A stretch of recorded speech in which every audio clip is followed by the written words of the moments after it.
So you know Andy Weir, right? The guy who wrote The Martian? Well, today we're diving into his other masterpiece, Project Hail Mary. And let me tell you, it kicks off with a premise that is just absolutely chilling.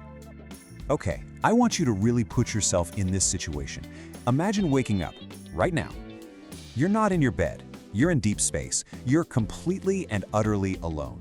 That's how this book grabs you from page 1. So you're trying to get your bearings, and then you see it. The first horrifying truth hits you like a ton of bricks. You're not just alone. Your crewmates, they're dead. And just when you think it can't get any worse, it does. You search your mind for the most basic thing, your own name, and you come up with nothing. A total blank.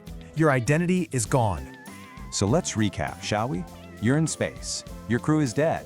You have amnesia. And the real kicker, you have no idea why you're even there. What's the mission? You don't have a clue. It is, quite literally, the worst-case scenario imaginable. But slowly, bit by bit, pieces of his memories start to return.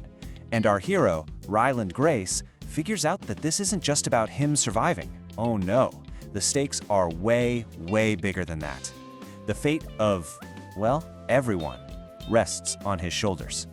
And that brings us to the heart of the story, doesn't it? The fate of Earth. This isn't just some get-back-home survival story. He's got to crack a universal-altering scientific puzzle to prevent all of humanity from being wiped out. Yeah, no pressure at all, right? So who could dream up a scenario this intense? Well, it could only be one guy, right? Andy Weir. You know, the genius who left Matt Damon stranded on Mars. And this chart really nails the difference. See, The Martian, that was a gripping tale about one man's survival. An amazing story. But Project Hail Mary, it just blows the scope wide open. It's about saving everyone. And while he's famous for that super detailed, grounded science, here he takes that and just launches it into some seriously cool, mind-bending, speculative sci-fi. Okay, so the premise is incredible, but did the book actually deliver? Oh yeah. Let's talk about the praise, because it got a lot. I mean, for starters, it shot straight to #1 on the New York Times bestseller list. That's not just a hit, that's a certified phenomenon. And get this number. Just look at it. Over 182,000 five-star ratings. That's not critics. That's regular readers just like you and me absolutely loving this book. That kind of response is just, wow. And it wasn't just the readers. The critics were all over it too. We're talking best book of the year lists from some heavy hitters. Bill Gates, the New York Public Library, Newsweek, Kirkus reviews. I mean, the list just goes on and on. When you see that kind of consensus, you know it's something special.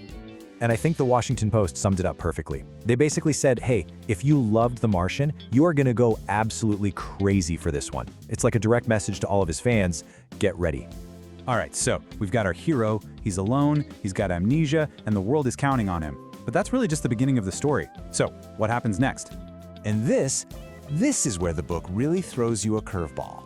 The whole time you're thinking, okay, it's him against the universe. He has to do this all by himself. But then Weir asks the question, or does he? Is he really alone out there?